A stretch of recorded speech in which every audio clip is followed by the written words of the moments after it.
have budgeted 13 million for that water treatment plant. Now the water treatment plant is 24 million. So the second one that is happening in Northwest that we are also following up is the water mafias. The water mafias are beyond count in the Northwest, wherein people go there, the extortionists, they demand A, B, and C, and they stop the project. So we are also working with the South African Police Services in ensuring that we deal with water mafias. The third one that we are doing in Northwest is to explore groundwater.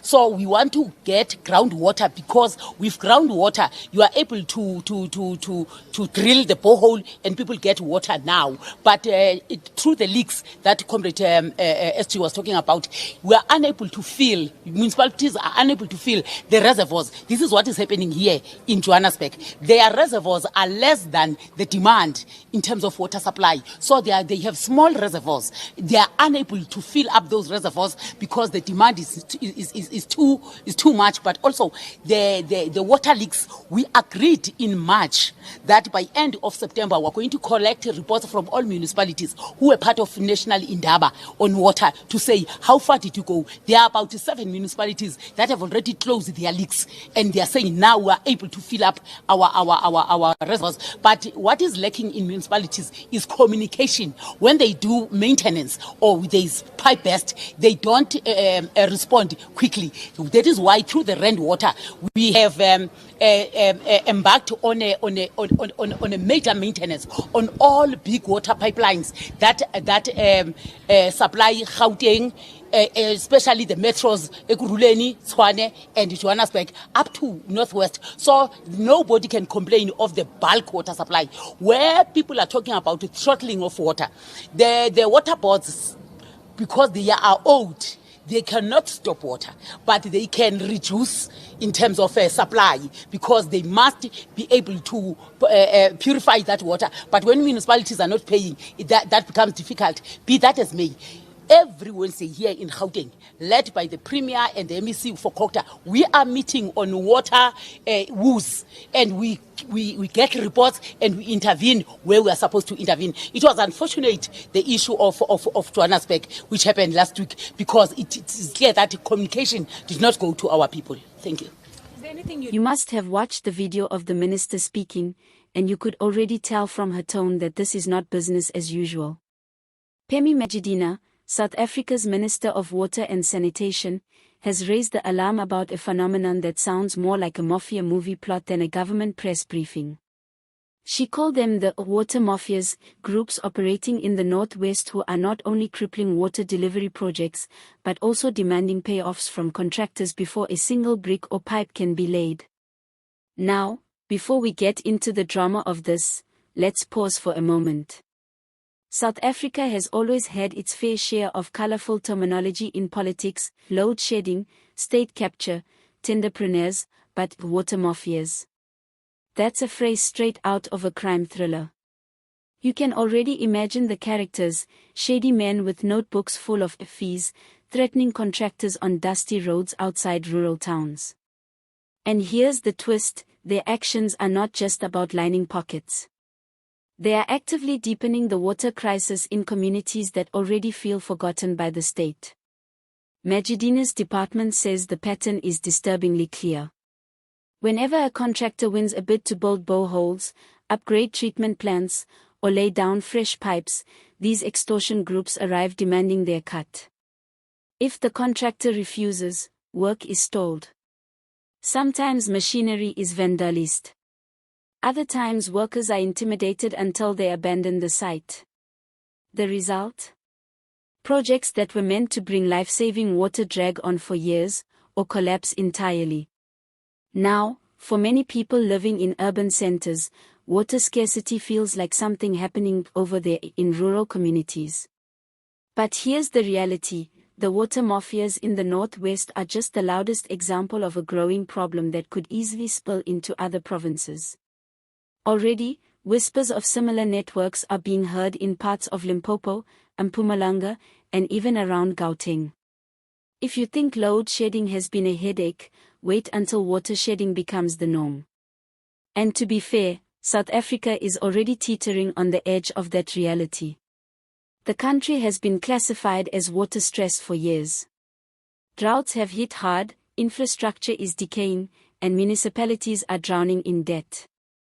Into this already fragile environment step these mafias, who see water not as a basic human right, but as a business opportunity. They are holding communities hostage for profit. Majodina was blunt in her condemnation, and she made it clear that her department is working with the police to crack down on these criminal syndicates. She even went as far as warning contractors not to cooperate, though one has to ask, how easy is it for a small construction company, already struggling to make ends meet, to say no to a gang that can torch their equipment or threaten their staff? The minister might have the right intention, but the reality on the ground is far more complicated. And this is where the story takes on a deeper layer. South Africa has been grappling with what some call the shadow economy, where parallel systems of power operate outside the law but inside communities. We've seen it with taxi associations, with zomas in illegal mining, and now with water mafias. In many towns, these groups are feared more than the police, and that creates a vicious cycle. Because when citizens start believing the criminals have more authority than the state, trust in government collapses. So yes, this story is about water shortages and extortion, but it's also about something bigger, governance. If the state cannot secure something as basic as water projects, what does that say about its ability to provide for its people? Here's where the humor comes in, though it's the kind of dark humor South Africans know all too well. Imagine having to bribe someone not for luxury goods, not for a flashy tender, but just so you can have a functioning tap. We joke about buying electricity in units, but soon we may be joking about buying mafia-free liters. Except for the people queuing with buckets in Madibeng or Mahikeng, this is no joke at all. Let's talk about the political angle. Majodina's strong words are part of a broader ANC effort to show that the government is serious about delivery under the GNU framework. President Cyril Ramaphosa has repeatedly promised to end corruption and sabotage in infrastructure projects. But here's the catch: these mafias are not faceless outsiders. They often have political connections at local level, sometimes even inside municipal structures. In other words, the state might be fighting against enemies within its own house. That's why some analysts warn that unless there's political will to break those links, the water mafias will thrive. You cannot simply arrest a few foot soldiers if the real power brokers are sipping coffee with councillors in the evenings. And we've seen how this plays out before. Construction mafias in KwaZulu-Natal once held entire projects hostage, and government crackdowns barely dented their influence because insiders kept tipping them off.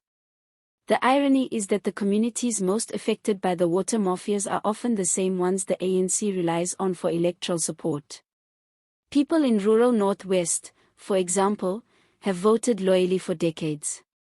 But when taps run dry for months because projects are abandoned, resentment builds. It becomes harder to campaign on promises of service delivery when residents have to rely on water trucks that sometimes arrive once a week, if at all. This makes the fight against the water mafias not only a matter of criminal justice but also a matter of political survival. If the ANC cannot restore faith in its ability to deliver something as essential as water, opposition parties like the EFF and MK Party will seize the opportunity to position themselves as defenders of the poor and neglected. And let's not forget the economic consequences. Businesses in affected areas struggle to function. Schools cannot operate without water. Clinics face hygiene risks. Agriculture, already strained by climate change, suffers further when irrigation schemes are disrupted. So in a very real sense, these mafias are not just an annoyance, they are sabotaging the entire social fabric of the province.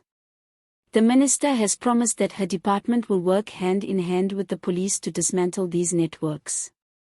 But South Africans have heard this before. The test will be whether actual arrests are made, whether projects resume without intimidation, and whether communities can finally drink clean water from a reliable source. Until then, the phrase "a water mafia" will continue to echo as a symbol of everything wrong with local governance, corruption, criminality, and the capture of basic services by private interests. So the next time you hear of water cuts, don't just think about drought or Eskom-style mismanagement. Think about the men standing at the gate of a construction site demanding their share before any work can be done. Think about the ordinary people who have to carry buckets kilometers down dusty roads while a water tank sits idle because the contractor has walked away. And then think about how long a democracy can survive when even water becomes a ransom item. If you found this video insightful, make sure you like, subscribe, and drop your thoughts in the comments. Do you believe government has the capacity to dismantle these mafias, or will this be another case of promises with no action? Your opinion matters, and I want to hear what you think. See you next time.